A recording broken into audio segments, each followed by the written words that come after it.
In fifth grade, a boy once called me average. To be fair, it was completely based off my looks. I mean, when I walked in here today, what you saw can probably be defined as average. 5.5 feet of an Indian girl staring right back at you. And while I've made my peace with that prior interaction, I'd still like to think that something about me sets me apart, that somehow my thoughts make me different.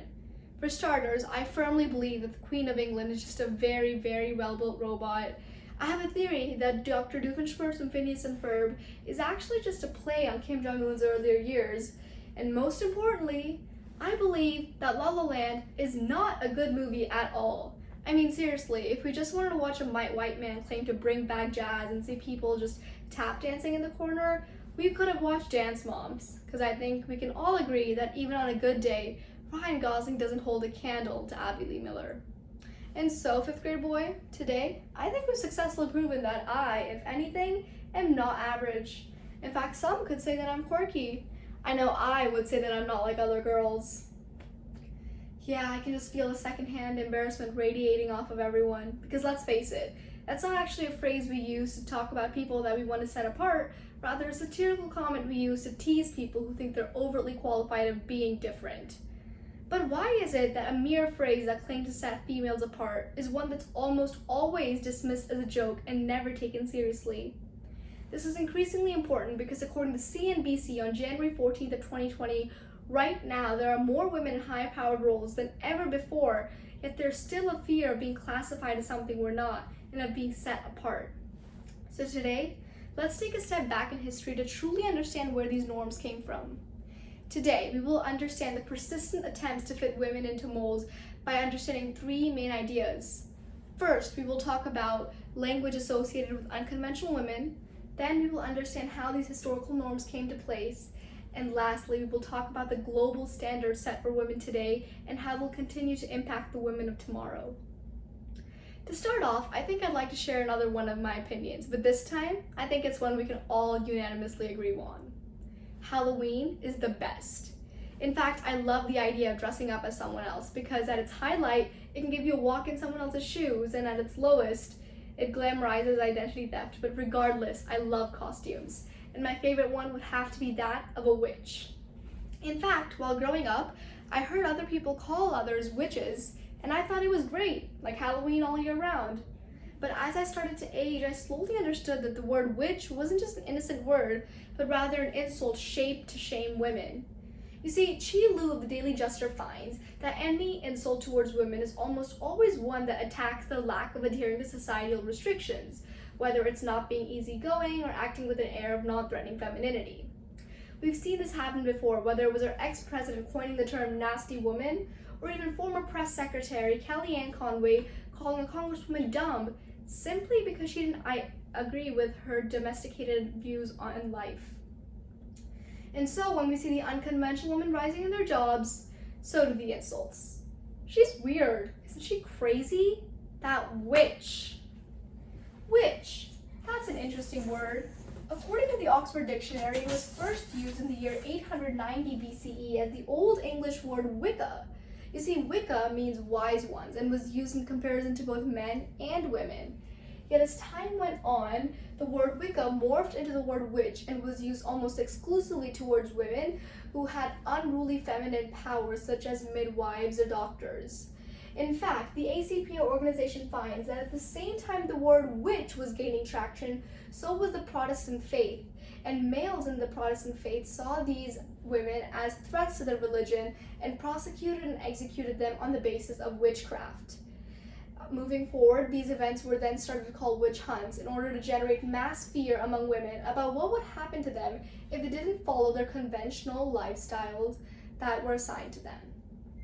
And so, let's move forward to the 1600s when a group of Puritans landed in Salem, Massachusetts, hoping to establish a colony. In fact, the First Amendment Encyclopedia finds that when the Puritans landed, they actually made a list of the top 10 worst offenses a person could commit. The first offense was idolatry, and well, the second offense was the practicing of witchcraft. Now, if we want to take a second to understand what this means that a woman unconventionally living out her life is worse than bestiality, blasphemy, and even murder, all of which were listed later down on the list. You see, Puritans saw women as the original descendants of Eve, and therefore they saw them as people who were vulnerable to materialistic desires or even sexual satisfaction. To counter this, they placed them in rigid roles like mother and caretaker and, well, said that they must behave. In fact, a popular writer at the time, Thatcher Ulrich Thompson, puts it in a very simple way. He goes on to state that a woman's mind simply cannot handle the real-life problems of the world. And so, along in 1692 came Bridget Bishop. You see, Bridget Bishop was not a conventional woman by most terms. In fact, she was pretty unconventional. She stayed out late, had been married more than 3 times, and wore exotic clothing. And so, the Puritans were itching to find a way to get rid of her before she rubbed off on any of their daughters. And so the opportunity came rushing to them when 2 girls claimed that Bridget had actually forced them to sign the Book of the Devil, because that is a normal charge that you would convict someone for. And so the Court of Oyer and Terminer was created instantly simply to prosecute one case of witchcraft, even though Bridget Bishop claimed her innocence multiple times. In fact, Sarah Walsh of the University of Virginia goes on to say that day, almost none of the evidence heard against Bridget Bishop was one that could actually be testified in a courtroom today. She goes on to explain this because she says that testimonies were changed at the last minute, witnesses were replaced, and complete strangers were asked to testify. She continues that every single piece of evidence heard that day in the courtroom was not heard as a hypothesis to be tested, but rather a fact that was already proven against Bridget Bishop. Bridget Bishop was hung on June 10, 1692. These are not isolated events, as women such as Tibatuba, who wanted to be a scholar, or Sarah Osborne, who wanted to own her own land, were also convicted of witchcraft simply because they had the courage to follow their dreams. Again, 200 women were convicted in the Salem witch trials simply because they knew what they wanted out of life. And so you must be thinking, Ananya, this is horrible, but again, it's not something that would happen today in our modern world. Well, not so fast. You see, these laws or societal rules that applied at that point in time are becoming an increasing part of the modern world that governs us.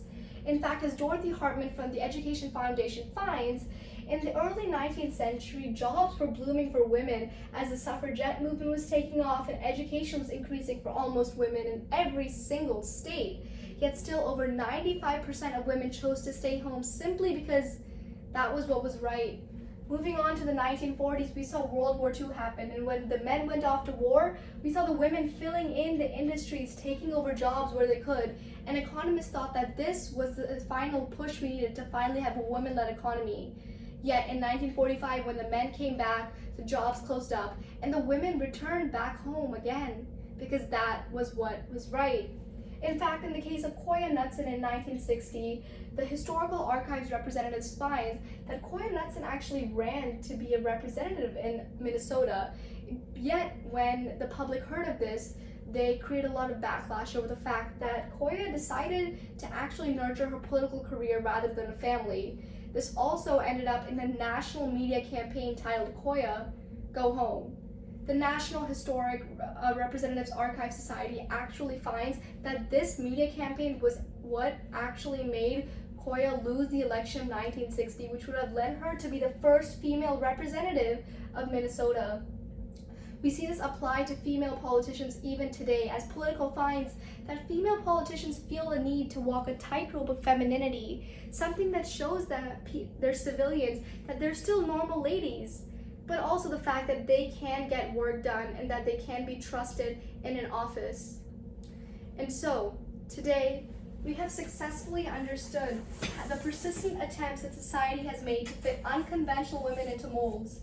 In doing so, we've talked about 3 main topics. First, we understood the language associated with unconventional women. Then we talked about the historical norms that were put in place to put these women into molds. And lastly, we talked about the global standards in place today and how they can continue to affect the women of tomorrow. And so, after hearing all this, my minor quirks about La La Land and Dr. Doofenshmirtz may not seem like much, but when it comes my choice, my chance to make my big decisions in life, will society be the one that stops me?